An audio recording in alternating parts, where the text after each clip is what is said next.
अस्सलाम वालेकुम। आप देख रहे हैं प्रोग्राम एजेंडा 5। मैं हूं खतीजा राठौर। ईरानी सदर ने सोशल मीडिया पे बयान दिया है कि वादों की खिलाफ वर्जी और नाकाबंदी के दरमियान जो है वो मुज़ाकरात नहीं हो सकते। ये अहम रुकावट है जो पेश की जा रही है। अमेरिका की जानिब से अक्सर और बेशतर गलत बयानी की गई, जिसके बायस हमने देखा कि ईरान जो है वो मुज़ाकरात की मेज़ पर नहीं बैठा है। न्यूयॉर्क पोस्ट को डोनाल्ड ट्रंप ने बयान देते हुए कहा है कि अगले कुछ घंटे अहम हैं, मुज़ाकरात तो हो सकते हैं, बड़ी खबर जो है वो सामने आ सकती है। एक तरफ तो अमेरिका ये बता रहा है कि चंद घंटे जो हैं वो अहम हैं, जिसमें कोई बड़ी खबर सामने आ सकती है। वहीं दूसरी तरफ अमेरिकन बहरिया के सेक्रेटरी जॉन फैलन को बरतरफ कर दिया गया है। इससे पहले हमने देखा था कि अटॉर्नी जनरल को बरतरफ किया गया, आर्मी चीफ को जंग के दौरान ही इस्तीफा देने पे मजबूर किया गया। और सबसे बड़ी जो रेजिग्नेशन है जो अब सामने आया है वो है जॉन फैलन का, जो कि इस वक्त सेक्रेटरी थे और नेवल के जो ऑपरेशंस हैं उन्हें हेड कर रहे थे। इससे पहले भी हमने देखा था कि रेजिग्नेशंस जो हैं वो अमेरिका की जानिब से आते रहे हैं। अमेरिका ईरान में रिजीम चेंज चाहता था, लेकिन ईरान में तो रिजीम चेंज ना हो सका, लेकिन अमेरिका की आला क़यादत और फोर्सेस में बड़ा रिजीम चेंज सामने आया है। इस वक्त अमेरिका ने स्ट्रेट ऑफ हॉर्मुज़ की नाकाबंदी कर रखी है और ईरानी जहाज़ को भी अपनी तहवील में ले लिया है, जिसके बाद हमने देखा कि स्ट्रेट ऑफ हॉर्मुज़ की पाबंदी के बाद IRGC ने MSC नामी जहाज़ को तहवील में ले लिया और इसकी वीडियो भी जारी कर दी गई है। ईरान की तरफ से स्ट्रेट ऑफ हॉर्मुज़ जो है वो बंद कर दिया गया है, जबकि अमेरिका ने जो है इसकी नाकाबंदी कर रखी है। और अब जो बड़ी खबर सामने आई है, गालिबन एक और ईरानी जहाज़ को जो है वो तहवील में ले लिया गया है, जबकि ईरान ने भी 2 बड़े जहाज़ों को अपनी तहवील में लिया है। इन तमाम सिनेरियो को अगर देखते हैं तो क्या ईरान और अमेरिका मुज़ाकरात की मेज़ पर बाआसानी आ जाएंगे? डोनाल्ड ट्रंप का ये कहना है कि जुम्मा और हफ्ते के रोज़ जो है वो कोई बड़ी खबर आ सकती है। इससे पहले उनका एक बयान मौजूद है चंद हफ्ते पहले का, कि एक बड़ी शख्सियत, आम शख्सियत जो है वो व्हाइट हाउस का रुख करेंगी, व्हाइट हाउस आएंगी, डोनाल्ड ट्रंप से मुलाकात करेंगी, लेकिन ताहाल नहीं पता चल सका कि आखिर वो बड़ी शख्सियत, आम शख्सियत जो थी वो कौन थी। इसमें मजीद बात करेंगे। हसन पीरजादा तज्ज़ियाकार हमारे साथ मौजूद है। सबसे पहले तो बहुत शुक्रिया हसन आपके वक्त का। अस्सलाम वालेकुम Khatija, thank you for having me.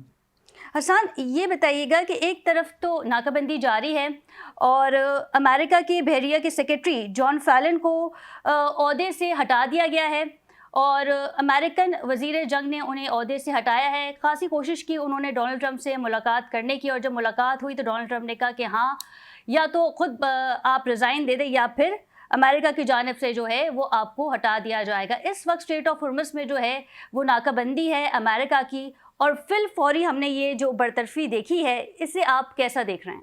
American जो ब्लॉकेट है वो जारी है, और हमने प्रेसिडेंट ट्रंप के 2 जो ट्रुथ सोशल के ऊपर पोस्ट हैं वो आज देखे हैं, जिसके अंदर उन्होंने ये कहा है कि अमेरिकन फोर्सेस जो हैं वो किसी भी स्मॉल बोट अगर वो भी आएगी तो जो माइन डालने के लिए हम उसको भी जो है वो टारगेट करेंगे।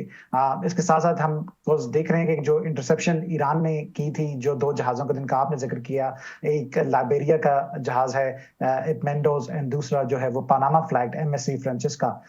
तो ये दोनों जहाज़ों को जो है वो ईरान ने अपनी जो है वो तहवील में लिया।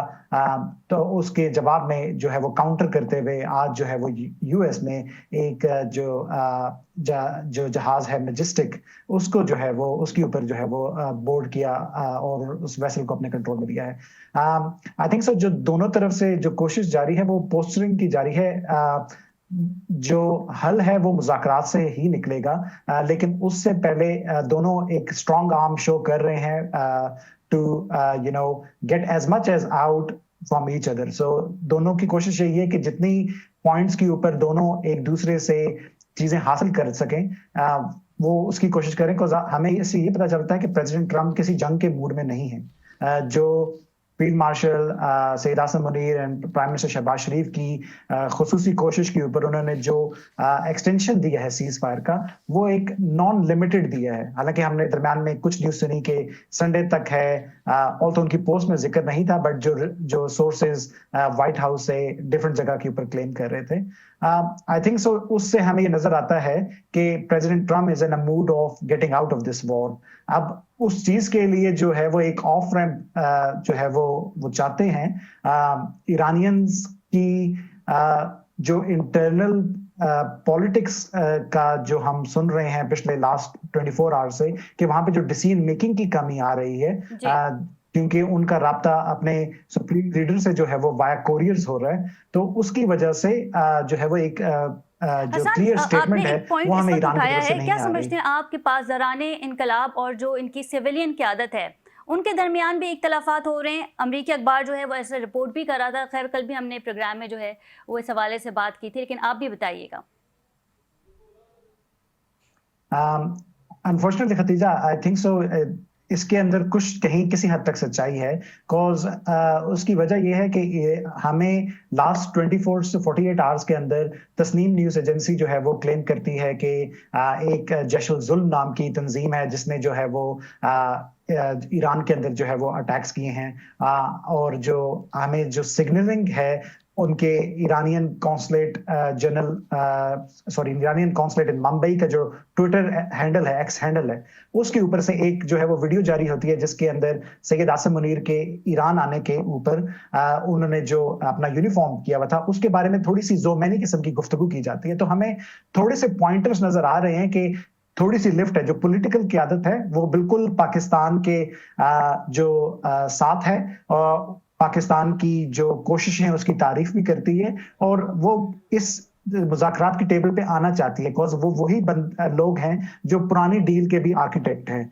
लेकिन कहीं ना कहीं आईआरजीसी की जो रिफ्ट है वो इस चीज को कमजोर कर रही है। अच्छा, तो आईआरजीसी ने भी जो होपफुली है वो जो इजाज़ को अपनी एक तहवील में लिया। कंसेंसस है। जी जी हसन। जी जी प्लीज, आईआरजीसी की जो एक कंसेंसस जो है दोनों का, वो होना बहुत जरूरी है, बिकॉज ईरान के अंदर जो पावर स्ट्रक्चर है वो आईआरजीसी चलाती है, और इस वक्त जो है वो वहीदी जो है वो उनके सरबराह हैं। तो आई थिंक सो होपफुली एक कंसेंसस डेवलप होगा और उनके सुप्रीम लीडर की तरफ से एक नेगोशिएशन पे जाने के लिए वो तैयारी दिखाएंगे, और नेक्स्ट 48 आवर जो है उसके अंदर आई होपफुली हम कुछ न्यूज सुनना स्टार्ट कर देंगे कि कब जो है वो ये नेक्स्ट राउंड ऑफ मुज़ाकरात होते हैं। हसन, ये जो 48 आवर्स का आपने जिक्र किया है, क्या हम देखेंगे कि अमेरिका की जानिब से स्ट्रेट ऑफ हॉर्मुज़ पे जो ब्लॉकेड लगाया गया है इसे उठा लिया जाएगा? क्योंकि ईरान की जानिब से वाज़ेह कहा गया है कि अगर इस ब्लॉकेड को उठा लिया जाएगा तो फिर हम इस्लामाबाद भी आएंगे, मुज़ाकरात भी करेंगे, क्योंकि ईरान भी मुज़ाकरात चाहता है। इस वक्त ये जंग ना अमेरिका के हक में है और ना ही ईरान के हक में है। इसके ऊपर I don't have information from the resources, but मैं एनालिसिस जो है वो इसके ऊपर ये दे सकता हूँ कि दो जगह पे ये रिपोर्ट हुआ है लास्ट 6 आवर्स के अंदर कि पाकिस्तान ने एक प्रपोजल जो है वो पुट ऑन किया है इन फ्रंट ऑफ जो ट्रंप एडमिनिस्ट्रेशन के, आप ब्लॉकेड को हटाएं और ईरानियंस स्टेट ऑफ हॉर्मुज़ को बैक टू जो प्री वॉर कंडीशंस हैं उसके ऊपर लेके जाने के ऊपर तैयार हैं। अगर तो ये होता है और जो है वो ट्रंप एडमिनिस्ट्रेशन जो है वो स्ट्रेटेजिक डीएस्केलेशन करते हुए नेवल ब्लॉकेड से को हटा देती है, बिकॉज उनकी इंडियन ओशन के अंदर प्रेजेंस जो है वो स्टिल वो मौजूद है, और इधर से जो ईरान है वो एग्री कर जाते हैं स्टेट ऑफ हॉर्मुज़ को दोबारा से उसी पॉइंट के ऊपर लेके जाने के लिए जो वॉर से पहले था, और जो उनका 10 पॉइंटर्स के अंदर एक की पॉइंट था कि वो 2 मिलियन का टोल लेना चाहते हैं पर शिप के। अगर वो उससे उस चीज के ऊपर एक कंसेंसस डेवलप हो जाता है तो आई थिंक सो जो है वो चीजें जो है वो मुज़ाकरात की तरफ जाएंगी, बिकॉज जो बाकी मामलात हैं वो काफी हद तक एक सेटलमेंट के करीब हैं। सैयद आसिम मुनीर फील्ड मार्शल ने तकरीबन 3 दिन जो है वो तेहरान के अंदर स्पेंड की हैं, जबकि उनका दौरा 1 दिन का था। तो आई थिंक सो उसके अंदर बहुत सारी चीजें दोबारा से जो है वो क्लैरिफाई हुई होंगी, और हमारे जो कॉन्फिडेंस बिल्डिंग मेजर है उस जब मुज़ाकरात हमने देखा में। कि फील्ड मार्शल सैयद आसिम मुनीर का दौरा था ईरान का, 2 दिन गालिबन 3 दिन जो है वो ईरान में मौजूद थे, तो ईरानी सरकारी मीडिया ये क्लेम कर रहा था कि ईरान के बाद फील्ड मार्शल सैयद आसिम मुनीर जो है वो वाशिंगटन का दौरा भी कर सकते हैं। और 2 दिन बाद हमने देखा कि डोनाल्ड ट्रंप का ये बयान आया था कि हमारे एक बहुत ही ख़ास मेहमान जो है वो वाइट हाउस आएंगे। तो आप इन चीज़ों को कैसे देख रहे हैं कि ऐसा लग रहा था कि फील्ड मार्शल जो है वो अमेरिका का दौरा कर सकते हैं? आई थिंक सो कुछ जो है वो एनालिस्ट जो है वो इस बात के ऊपर, जैसे आपने राइटली पॉइंट आउट किया, वो यही कह रहे थे कि फील्ड मार्शल जो है वो विजिट करेंगे। कुछ जो है मेरा एनालिसिस था कि जो हमारे एनएसए हैं, जो कि हमारे ऑल्सो डीजीआईएसआई भी हैं, वो विजिट करेंगे इसके ऊपर। वी हैव टू रिमेंबर वो जो है वो यूएस पाकिस्तान यूएस रिलेशन के अंदर उनके पास पीएचडी है from the national defence university, so he is the expert in the Pakistan US relation. So जो टीम है वो टीम वर्क तो जारी था। तो बिल्कुल ठीक है हसन, आप हमारे साथ ही रहिएगा, आपसे मजीद भी बात करेंगे, लेकिन यहाँ वक्त पर एक शॉर्ट कमर्शियल ब्रेक का। Stay with us. जी नाज़रीन, welcome back from the break. और ब्रेक में जाने से पहले हम बात कर रहे थे अमेरिका और इसराइल के हवाले से। MHC नामी जहाज़ को IRGC ने अपनी तहवील में ले लिया है और वीडियो भी जारी कर दी गई है। एक तरफ तो अमेरिका की नाकाबंदी मौजूद है, अमेरिका ने भी ईरानी जहाज़ को अपनी तहवील में ले लिया है। दूसरी जानब जो है वो मुज़ाकरात के हवाले से बात हो रहे हैं। पाकिस्तान जो है वो मीडिएशन कर रहा है दोनों फ़रीक़ैन के दरमियान, और ये बताया जा रहा है कि अगले 48 घंटे अहम है, दोनों फ़रीक़ैन जो हैं वो पाकिस्तान आ सकते हैं। ऑल्दो अमेरिका और ईरान की जानिब से डेलीगेशन को भेजने का वक्त या दिन ताहाल नहीं बताया गया है। हसन हमारे साथ मौजूद है। हसन, ब्रेक में जाने से पहले हम स्ट्रेट ऑफ हॉर्मज़ के हवाले से बातचीत कर रहे थे और ये बताया जा रहा है कि अगले जो चंद घंटे हैं वो अहम हैं। पाकिस्तान में हम अक्सर सुनते हैं कि मुल्क जब जंग की हालत में होता है तो आपके फोर्सेस के सिपह सालार को तब्दील नहीं किया जाता, लेकिन अमेरिका में हमने ये देखा कि जंग के दौरान मिसकैलकुलेशन की गई। क्या समझते हैं आप कि पेंटागन और डोनाल्ड ट्रंप के दरमियान जो है वो इख्तलाफात वाज़े नज़र आ रहे हैं? इससे पहले अटॉर्नी जनरल को बरतरफ करना, फिर आर्मी चीफ को, और अब अमेरिका के नेवी बहरिया को जो सेक्रेटरी थे उन्हें फोर्स किया गया कि वो रिज़ाइन दे। क्या कहेंगे इस पर? आई थिंक सो जो इसके अंदर हमें देखने की जरूरत है कि जो पीट हेग्सेट हैं, जो उनके सेक्रेटरी ऑफ वॉर हैं, वो ये पर्ज कर रहे हैं अपने डिफरेंट जर्नल्स के अगेंस्ट भी, और जो जिनका जिक्र आपने सेक्रेटरी ऑफ नेवी का किया उनके अगेंस्ट भी। I think so the reason is कि ये जो जंग है वो प्रेसिडेंशियल ऑर्डर से स्टार्ट हुई है और इसको जो है वो कांग्रेस की मंजूरी 60 दिन के अंदर चाहिए होगी। अगर ये जंग उस टाइम के ऊपर जाती है तो जो कांग्रेस के अंदर जो कन्वर्सेशन होंगी और जो हियरिंग्स होंगी उसके अंदर बहुत सारी चीजों को डायसेक्ट किया जाएगा, जिसकी वजह से आई थिंक सो जो प्रेशर है वो ट्रंप एडमिनिस्ट्रेशन के ऊपर जो है वो स्लोली वो बिल्ड होना शुरू हो जाएगा। तो ये जो हम चेंज ऑफ लीडरशिप और ये जो सैकिंग देख रहे हैं वहां पे, ये इन सब के पीछे एक तो ये भी है कि जो कांग्रेस में जाना, और दूसरा आई थिंक सो न्यूज़ काफी अरसे से जो है वो लास्ट 72 आवर्स से 96 आवर्स से चल रही थी कि पीट हेग्सेट को जो है वो भी हटाया जा सकता है। तो आई थिंक सो वो अपनी जो सीट है उसको सिक्योर करने के लिए भी इन जर्नल्स के जो है वो अच्छा हसन, ये भी बताया जा रहा था कि जो जॉन फैलन है उन्होंने भी इस इलेक्शन में, जिसमें डोनाल्ड ट्रंप जो है वो दोबारा मुंतखब हुए सदर, तो उन पे खासा जो है वो पैसा भी खर्च किया गया, क्योंकि जब फंडिंग की बात आती है तो आपको एक ATM मशीन की तो ज़रूरत पड़ती ही है। और जो फैलन हैं उन्होंने इनकी कैंपेन भी चलाई और डोनाल्ड ट्रंप को जो है वो जितवाने में मददगार साबित हुए, ये भी बताया जा रहा है। जी बिल्कुल ऐसे होगा। ट्रम्प एडमिनिस्ट्रेशन की जो ये सेकंड टर्म है, इसमें जो चेंज ऑफ जो पोजीशंस हैं वो इतनी तेजी से नहीं हुई जितनी पहली टर्म में हुई थी। सो इस टर्म के अंदर जो है वो चेंजेस जो और या सैकिंग और ये जो पोजीशन चेंज है इस और जो रेजिग्नेशंस हैं वो पहली टर्म से काफी कम है। आई थिंक सो हमें कुछ जो है वो 24 आवर्स टू 48 आवर्स देने पड़ेंगे इस चीज के लिए भी, बिकॉज हमें बहुत सारी चीजें जो है वो मीडिया रिसोर्सेज से आनी जो है वो सामने शुरू होंगी कि what was the reasoning behind it. Because जो लास्ट जितने भी रेजिग्नेशंस इस जंग में हुए हैं, जो है वो जॉन केंट का जो है रेजिग्नेशन है, तो हमें उसके बाद जो है उनके इंटरव्यूज जो है वो तो फिर ये कहना सही होगा कि अमेरिका जो रिजीम चेंज ईरान में चाह रहा था, वो रिजीम चेंज जो है आला क़यादत पे फोर्सेस में जो है वो अमेरिका में देखने में आ रहा है। जी बिल्कुल, किसी हद तक जो है वो ये बिल्कुल सही है। जो है वो जर्नल्स जो है वो एक कैरियर ऑफिसर्स हैं, जिन्होंने अपनी सारी ज़िंदगी जो है वो उस फ़ौज के नाम की है। आई थिंक सो जब उनको डिसीज़न्स लेने के लिए कहा जाएगा जो कि अगेंस्ट द लॉ होंगे, तो वहाँ पे रेजिस्टेंस जो है वो शो करेंगे। आई थिंक सो यही अमेरिका के अंदर हुआ है, जिसकी वजह से जो है वो काफ़ी सारे जर्नल्स को जो है वो उनको उस से हटाया गया है। Because we have to understand, अगर हम दोबारा वापस स्टेट ऑफ हॉर्मस के ऊपर आए, तो जो स्टेट ऑफ हॉर्मस है वो यूनाइटेड नेशन के convention of the law of sea के तहत जो है वो एक ट्रांजिट पैसेज है, तो उसको कोई भी ब्लॉक जो है वो नहीं कर सकता।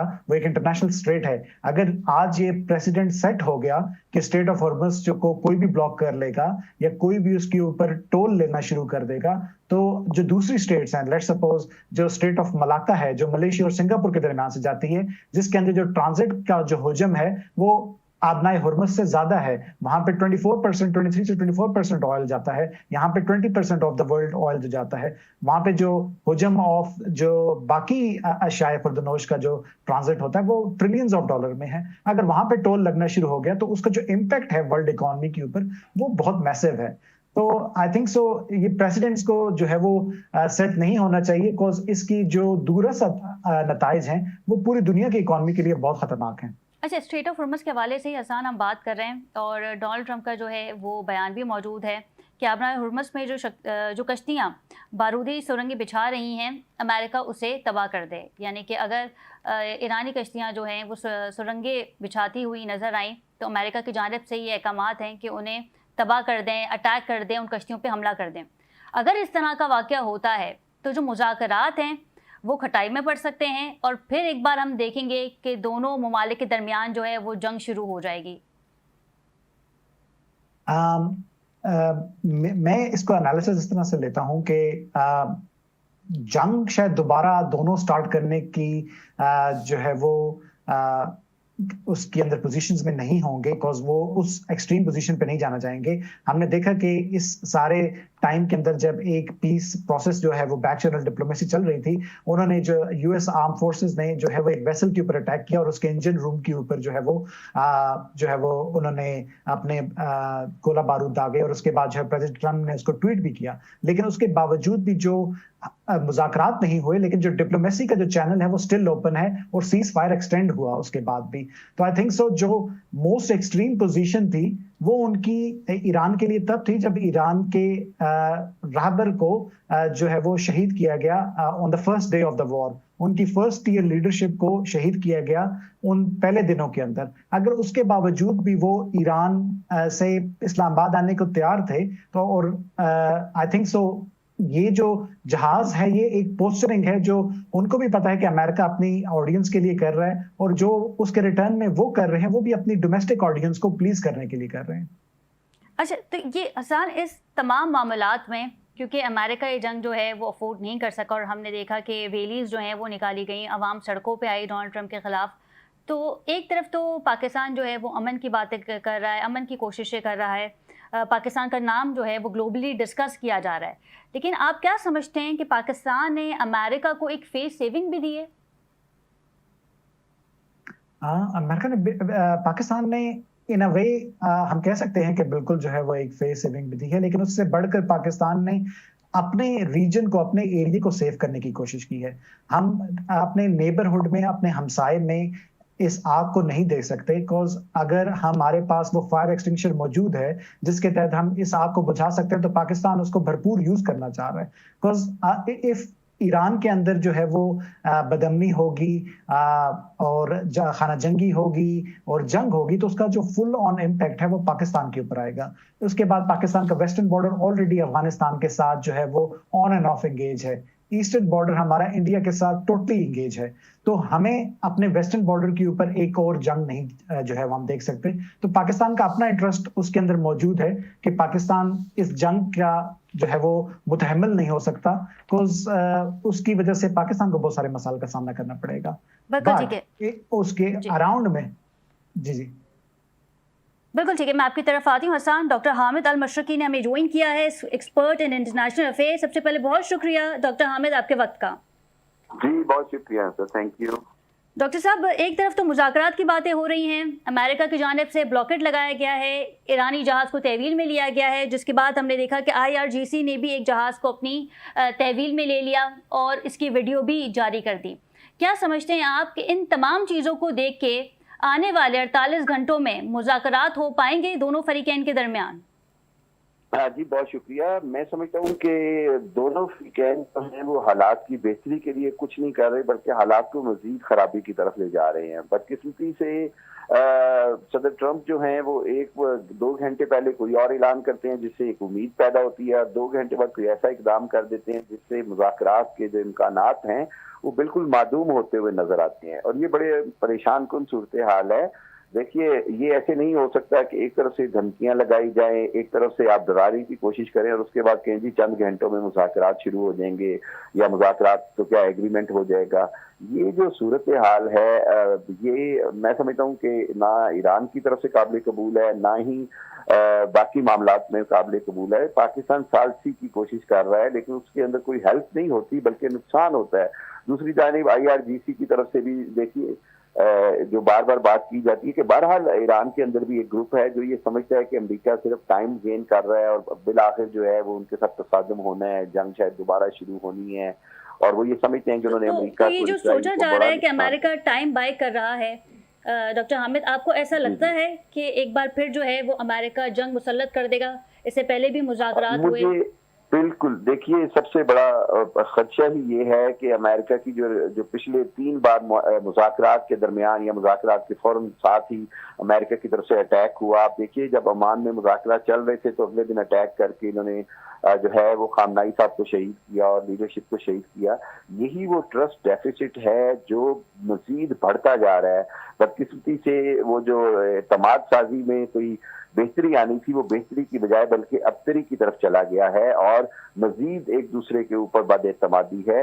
और उसकी वजह यही है कि अमेरिका जो टाइम बाय कर रहा है, अमेरिका की कोशिश है कि शायद वो इस तरह ईरान के जो है आपने हरमुज को बंद करके उनका जो हारात का जजीरा है जहाँ पे ऑयल स्टोरेज है वो फुल हो जाएगी तो ईरान को शायद अपने तेल के कुएं बंद करने पड़ जाएंगे, और ईरान को जो माशी तौर पर वो जो आपने हरमुज से गुजरने के ऊपर जो उसको मिलियंस ऑफ डॉलर दे रहे थे मुख्तलिफ ममालिक, वो इसको मिलने बंद हो जाएंगे, तो इस तरह उसकी मुआशी नाकाबंदी से कोई काम बनेगा। मैं समझता हूँ कि ये सूरत हाल जो है ये बिल्कुल मिसकैलकुलेशन है प्रेसिडेंट ट्रंप की तरफ से, और ये मिसकैलकुलेशन मैं बार बार कह रहा हूँ। डॉक्टर साहब, आप बात करें, कता कलामी की माजरत चाहूंगी। अमेरिकन नेवी के सेक्रेटरी जॉन फैलन को जो है वो बरतरफ कर दिया गया है, जो कि डोनाल्ड ट्रंप के खासे करीबी समझे जाते थे। इससे पहले अटॉर्नी जनरल, फिर आर्मी चीफ, और अब इनको भी फोर्स किया गया है कि वो रिज़ाइन दें। जंग के दौरान तो पाकिस्तान में ऐसा नहीं होता कि किसी सिपह सालार को तब्दील किया जाए, क्योंकि ये कहा जाता है कि पाकिस्तान इस वक्त जंग के माहौल में है। तो अमेरिका में भी जंग चल रही है ईरान के साथ, और हमने देखा कि बरतरफी सामने आ रही है। फिर ये कहना दुरुस्त होगा कि अमेरिका इस जंग को बहुत बुरी तरह हार चुका है? देखिए, हार तो वो चुका ही है, बहुत बुरी तरह या अच्छी तरह तो अभी तारीख फैसला करेगी। बुनियादी बात यह है कि इससे एक बात वाज़ेह हो रही है कि अमेरिकन आर्मी, पेंटागन और अमेरिकी इंतजामिया यानी सदर ट्रंप में बहुत बड़े इख्तिलाफात हैं इस जंग को लेके। जब सदर Trump boots on the grounds की बात करते हैं तो ना अमेरिकन आर्मी ये समझती है कि अच्छा फैसला होगा, ना अमेरिकन एस्टेब्लिशमेंट या पेंटागन। उनका ख्याल है कि ये फौजियों का, अमेरिकन फौजियों का खुद का वन वे मिशन होगा अगर फौजी उतारे गए। इसी तरह मेरीन भी जो हैं वो भी बूट्स ऑन द सी हैं, और इसी हवाले से इख्तिलाफात थे कि वो बड़ी काबिल रहम हालत में चले जाते हैं, बेबस हो जाते हैं समंदर की गहराई में, जहाँ पर पीछे उनके पास कोई खुश्की का जजीरा ना हो, कोई ऐसा रास्ता ना हो जहाँ पर वो वापस जा सकें अगर उनको रिट्रीट करना पड़ता है। तो इस सूरत हाल के अंदर खुद अमेरिकन इंतजामिया में बड़े इख्तिलाफात हैं, और सदर ट्रंप जो वो धौंस से कराना चाह रहे हैं, वो जब कोई ऑफिसर इनकार करता है तो वो उससे इस्तीफा ले लेते हैं। ये एक बड़ी वाज़ेह सी सूरत हाल नजर आ रही है, जो कि इस तरह अंदाजा हो रहा है कि ये अमेरिकन आर्मी के अंदर और मरीन्स के अंदर बड़ी बददिली है, और वो ये शिकस्त देख चुके हैं। उनको समझ आ रही है कि ईरान बहुत मजबूत पोजीशन में है, और ईरान जो है वो किसी भी हालत में घुटने नहीं टेकेगा, बल्कि अब ये अमेरिका को समझना होगा कि अपनी शिकस्त मानकर फेस सेविंग ले, और फेस सेविंग के लिए फील्ड मार्शल आसिम नजीर साहब ने सब कुछ कर दिया इनके लिए, और प्राइम मिनिस्टर शहबाज शरीफ ने पूरी कोशिशें की हैं कि मुज़ाकरात हों, टेबल पर आएं, और इन्होंने ऑल ऑफ सडन आपने हरमुज पे नाकाबंदी कर दी, बहरी नाकाबंदी, उसने सारे मामला खराब कर दिए। यानी ऐसे तो नहीं हो सकता ना कि आप बहरी नाकाबंदी भी करें और कहें मुज़ाकरात भी हमारे साथ करें, ये पॉसिबल नहीं है। अच्छा डॉक्टर अहमद, माहिरीन और पेंटागन के वफाकी वाकिफ ज़राए जो है वो ये बता रहे हैं कि अमेरिका के पास 45% जो स्टॉक था मिसाइल का वो ख़त्म हो चुका है। अगर सीज़ फायर में मज़ीद तोसी नहीं की गई तो अमेरिका एक तवील जंग नहीं लड़ पाएगा। डेफिनेटली, देखिए बड़ी एक इम्पॉर्टेंट बात है कि इंटरसेप्शन जो मिसाइल्स थे वो इसराइल के पास भी खत्म हो रहे हैं, अमेरिका के पास खत्म हो रहे हैं। उसके मुकाबले में जो उनकी जंग की कॉस्ट है कि $5,000 का जो एक ड्रोन गिराने के लिए उनका $3 मिलियन का जो है वो इंटरसेप्टर मिसाइल जाया होता है, ना इकोनॉमिकली फिजिबल है, ना मिलिटरी फिजिबल है, ना मुआशी तौर पर, ना जंगी लिहाज से। और मुसलसल उनकी ईरान की जो ड्रोन की प्रोडक्शन है वो सैकड़ों में है पर डे, जबकि उसके मुकाबले में अमेरिका को सालों चाहिए इतनी बड़ी प्रोडक्शन करने के लिए। यहाँ तक कि अमेरिका ने साउथ कोरिया से अपना जो इंटरसेप्शन और मिसाइल्स का स्टॉक है वो इधर मंगवाया है। सो अमेरिका जंगी एतबार से इंतहाई कमजोर पोजीशन में है, किसी हालत में जंग मजीद नहीं कर सकता। अल्लाह ना करे माशवा इसके केमिकल वेपन यूज करे, कोई B-52 बम्बार से कोई टैक्टिकल वेपन की बात करे, तो इस सूरत हाल के अलावा कोई चीज नहीं रहेगी। और ये सूरत हाल ना दुनिया करने देगी सदर ट्रंप को, ना खुद अमेरिकन आर्मी करेगी, ना अमेरिकन एयरफोर्स करेगी। चाइना बीच में आएगा, रशिया है, ये जंग जो है ये तीसरी आलमी जंग की शक्ल इख्तियार कर देगी। इस सूरत हाल से बचने के लिए वाहिद तरीका ये है कि सदर ट्रंप अपना सोशल मीडिया अकाउंट बंद कर दें। उसके बाद मैं माजरत से कहूंगा कि अपने थोड़ा सा अपने अल्फाज पर काबू करें। और तो डॉक्टर हामिद, ये कहना गलत नहीं होगा कि पेंटागन और डोनाल्ड ट्रंप की पॉलिसी के दरमियान जो है वो बड़े इख्तलाफात सामने आ रहे हैं? 100%, हाँ 100% बिल्कुल ऐसे ही है, बहुत बड़े इख्तलाफात हैं।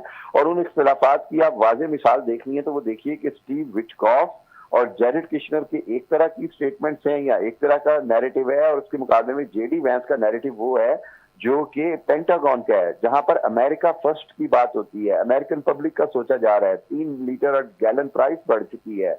आप देखिए अमेरिकन और जेडी वैंस जो हैं वो सख्त परेशान है। उसकी वजह ये है कि वो ना सिर्फ वाइस प्रेसिडेंट हैं बल्कि वो प्रेसिडेंट इन वेटिंग हैं, अगले सदारती उम्मीदवार हैं रिपब्लिकन पार्टी के। तो वो कैसे इलेक्शन हारने का रिस्क ले सकते हैं नवंबर के मिड टर्म इलेक्शन का?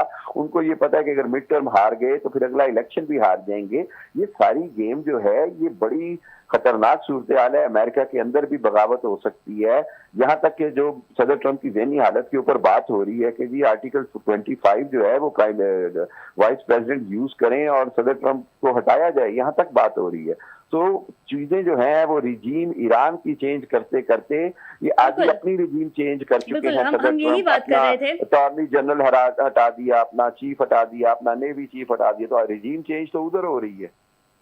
बिल्कुल ठीक है। हसन, क्या समझते हैं आप, जेडी वेंस जो हैं वो मुज़ाकरात पे यकीन रखते हैं, मुज़ाकरात करना चाहते हैं? अगर वो ही इस डेलीगेशन को हेड करते हैं, जैसे पहले हमने देखा था इस्लामाबाद में मुज़ाकरात हुए थे तो वो इस डेलीगेशन को हेड कर रहे थे, तो मुज़ाकरात कुछ हद तक जो है वो कामयाब हो सकते हैं? बिल्कुल जो है वो हो सकते हैं। जेडी वेंस जो है वो इस पूरी जंग के अंदर जो है वो उनके ऑब्वियसली जो उन्होंने अपनी एडमिनिस्ट्रेशन की जो लाइन है उसको तो टो किया है, लेकिन उसके साथ साथ हमें न्यूज़ के अंदर ये भी पता चलता रहा है कि उन्होंने इस जंग के से पहले अपने तहफ़्ज़ात का बड़ा सख्त इज़हार किया था, और उन्होंने इस जंग के शुरू होने के बाद नेतन्याहू को फ़ोन करके उनके साथ भी जो है वो इस जंग के ऊपर जो है वो तहफ़्ज़ात का इज़हार किया था। तो उनकी एक जो स्टैंडिंग है वो वही है, जैसे मेरे को पैनलिस्ट पहले आपको बता रहे थे कि अमेरिका फर्स्ट जो है वो अप्रोच वो रखते हैं, और ऑब्वियसली उनको आगे जो है वो अपना इलेक्शन जो है वो नेक्स्ट रिपब्लिकन कैंडिडेट का नजर आता है।